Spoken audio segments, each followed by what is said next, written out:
کہ جج جو ہے بیرسٹر صاحب کیا ممکن ہے کہ وہ کسی کمیشن کی بھی سربراہی کر رہا ہو، اسٹیچوٹری باڈی کے کمیشن کی؟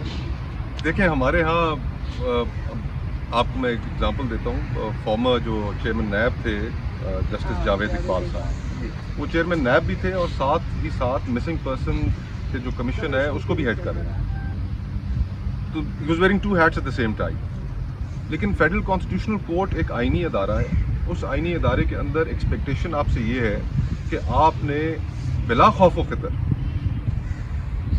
انصاف آپ نے ڈیلیور کرنا ہے. اور موسٹ آف دا ٹائم آپ نے ان ریاستی اداروں جن کی طرف سے گمشدہ کرنے کے الزامات ہیں ان کو کٹہرے میں کھڑا کرنا ہے، ان سے سوال جواب کرنا ہے، ان کو آنسریبل بنانا ہے. تو ایسی صورت میں آپ جب ایک کمیشن کا بھی کام سر انجام دے رہے ہوں گے تو وہ ایک ہی شخص، ایک ہی پٹیشنر جو ہے سپریم کورٹ میں بھی ہو اور وہاں پہ بھی ہو، وہاں پر اس کا کیس ریجیکٹ کر کے تو کیا وہ وہاں پر بیٹھ کر پھر اس کو کوئی ریلیف دے پائیں گے؟ ایسا تو نہیں ہوگا. تو ہم نے تو پاکستان میں ہر چیز کو ایک مذاق ہی بنا لیا ہے. کمیشن کا مجھے یاد ہے کہ اس کے جو ٹرمز آف ریفرنس ہیں ان کے اندر یہ بات بھی لکھی گئی ہے کہ آپ کے ذمے صرف یہ کام نہیں ہے کہ آپ گمشدہ افراد کی تحقیقات کریں، انہیں برآمد کرنے میں اپنا کردار ادا کریں، بلکہ ذمہ داروں کا بھی تعین کریں. یہ اس کے اندر لکھا ہوا ہے. تو آج تک کون سے ذمہ دار کا تعین ہوا؟ آج تک تو سپریم کورٹ بھی کوئی ایسی ججمنٹ نہیں دے سکتی. ایگزیکٹلی. تو دیکھیں ہم جن چیزوں کو بہت لائٹلی لیتے ہیں، یہ اب 25 کروڑ لوگوں کا ملک ہے. اس ملک میں جو فالٹ لائنز ہیں وہ پروناؤنس ہوتی جا رہی ہیں. ویسٹ آف انڈس اسٹیٹ کی جو ریٹ ہے وہ ایویپوریٹ ہو گئی ہے. سدرن ریجنز خیبر پختونخوا کی ہو، آپ کا صوبہ پورا بلوچستان کا ہو، شام کے بعد لوگ گھروں سے باہر ٹریول نہیں کر سکتے. لوگوں کا ریاست کے اوپر سے اعتماد، سوشل کانٹریکٹ کے اوپر سے اعتماد اٹھتا چلا جا رہا ہے، جس کو اس نہج پر پہنچانے میں ان عدالتوں نے، اور اس میں یہ بھی کہنا پڑے گا کہ ہم سیاسی جماعتوں کا بھی ایک بڑا کردار رہا ہے، سیاستدانوں کا بھی کردار ہے. یہ 26ویں اور 27ویں آئینی ترامیم اور یہ ساری چیزیں، یہ ہمارا ایک طبقہ بھی فیسیلیٹیٹر کا کردار ادا کرتا رہا ہے اور کر رہا ہے. تو ہم تو یہی چاہتے ہیں کہ اس ملک کے اندر، اگر اس ملک کو آپ نے ایک وائبل ملک بنانا ہے جس کے اوپر اس ملک میں بسنے والے کروڑوں لوگوں کا اعتبار ہو، تو پھر آپ کو اس کو کسی ضابطے کے تحت چلانا پڑے گا. اور وہ ضابطہ 1973 کا آئین ہے اور اس میں دیے گئے حقوق اور اس میں دی گئی محدودات. بالکل جی، ضابطے بھی اور تھوڑا ضبط تحمل بھی، ضبط و تحمل بھی. اور اسی سے مجھے یاد آیا کہ کل بڑی جارحانہ ایک پریس کانفرنس کی فوج کے ترجمان لیفٹیننٹ جنرل احمد شریف چودھری نے، اور انہوں نے عمران خان اور سہیل آفریدی کے حوالے سے نام لیے بغیر بہت کچھ کہا جو کچھ لوگوں کی رائے میں ان کو نہیں کہنا چاہیے تھا. تو آپ کیسے دیکھتے ہیں کل کی اس پریس کانفرنس کو بطور ایک سیاستدان اور بطور ایک قانون دان؟ پاکستان کی تاریخ میں ہماری اسٹیبلشمنٹ کا، ہمارے جنرلز کا جو کردار رہا پاکستان کی سیاست میں، اسے تو کچھ جھٹلا سکتا ہی نہیں. ہر دور کے اندر ہم یہ بات سنتے ہیں. آخری دفعہ ہم نے یہ بات سنی جنرل باجوہ سے، اور انہوں نے کہا کہ اب وہ فیصلے کر لیے گئے ہیں کہ فوج کا سیاست سے قطعاً کوئی تعلق نہیں ہے. انہوں نے ڈیٹ بھی دی تھی کہ پچھلے سال فروری سے ہم نے سیاست چھوڑ دی. جی.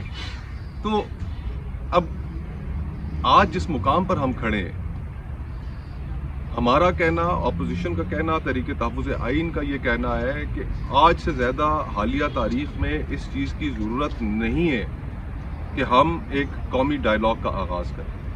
اس قومی ڈائیلاگ کے اندر ہمیں اداروں کی، آئین کی، سویلین بالادستی کی، اس ملک میں فری اینڈ فیئر الیکشنز کی، اسٹیبلشمنٹ کی مداخلت کو ختم کرنے کی، انٹیلیجنس ایجنسیز کی مداخلت کو ختم کرنے کی، یہ ساری گفتگو اب ہمیں کرنی پڑے گی.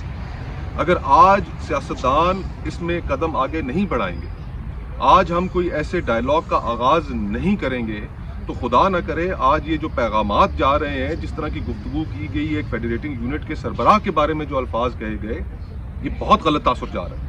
چیف منسٹر سہیل آفریدی کے حوالے سے ریاست چلانے کے لیے دل بڑے کرنے پڑتے ہیں. یہ کوئی کریانے کی دکان نہیں ہے. اس طرح تو کریانے کی دکان نہیں چلتی جس طرح ہم 25 کروڑ لوگوں کے اس ملک کو چلانے کی کوشش کر رہے ہیں، اور ہم سے نہیں چل پا رہا. ہمیں بیٹھ کر یہ چیزیں طے کرنی پڑیں گی، اور بجائے اس کے کہ ہم پوری کی پوری قوم جو پچھلے 7-8 سالوں سے اس بحران میں لپٹی ہوئی ہے، معیشت اس کی ذات میں آ چکی ہے، ایک عام آدمی کی زندگی مشکل بن گئی ہے، کاروبار تباہ ہو گئے ہیں، بے روزگاری کی شرح خطرناک حد تک بڑھ گئی ہے. اگر ان چیزوں کو بھی ہم نے ٹھیک کرنا ہے، باقی چیزوں کو بھی ٹھیک کرنا ہے، تو یہ بات ذہن میں رکھیے کہ سیاسی بحران کی کوکھ سے تمام بحرانوں کا جنم ہوتا ہے. بے شک آپ نے بات صحیح کی، لیکن آپ نے سنا ہوگا فوج کے ترجمان نے بڑے واشگاف الفاظ میں کہا ہے کہ ہم سیاست نہیں کرتے، ہم کسی سیاسی جماعت کی حمایت نہیں کرتے، ہمیں سیاست میں نہ گھسیٹا جائے. تو آپ کو کیا لگتا ہے کہ کیا واقعی فوج کو سیاست میں گھسیٹا جا رہا ہے، یا یہاں پہ تو مجھے لگتا ہے سیاستدانوں کو سیاست میں گھسیٹا جا رہا ہے؟ دیکھیں، فوج کا میں نے جس طرح پہلے کہا کہ پاکستان میں ایک تاریخی پس منظر ہے، اس میں 3 مارشل لاز یہاں پر رہ چکے ہیں. پھر 8 فروری کے الیکشنز ہمارے سامنے ہیں. عدالتوں میں اس وقت جو صورتحال ہے، جو انڈیپینڈنس عدالتوں کی جو آخری امید بھی پاکستان کے لوگوں سے چھین لی گئی ہے، ایک سیاسی جماعت تحریک انصاف، اس کے جو کارکنان ہیں یا انسانی حقوق کے کارکنان ہیں، تحریک انصاف کے جو سربراہ ہیں، ان کے جتنے کیسز چل رہے ہیں، عدالتوں کو کون پریشرائز کر رہا ہے؟ اور ہماری گواہی سے معتبر تو جج صاحبان کی اپنی گواہی ہے. اسلام آباد ہائی کورٹ کے 5 ججز نے کیا کہا؟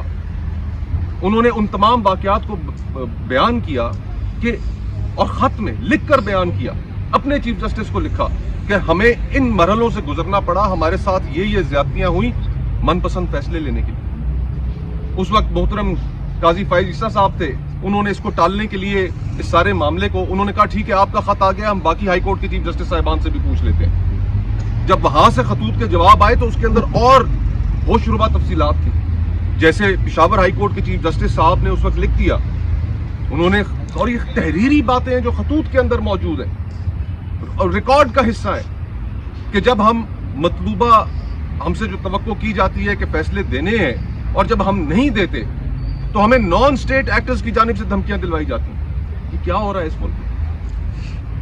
ویسے تو آپ کی پارلیمنٹ میں بھی بہت کچھ ہوا، آپ نے خود اپنے وہ کیا کہتے ہیں بنفس نفیس کیمرے بھی ڈسکور کیمرے بھی خفیہ کیمرے بھی اتارے تھے سینٹ کے الیکشن میں، اور آپ کی پارلیمنٹ بھی اس حوالے سے کچھ نہیں کر سکی. تو یہ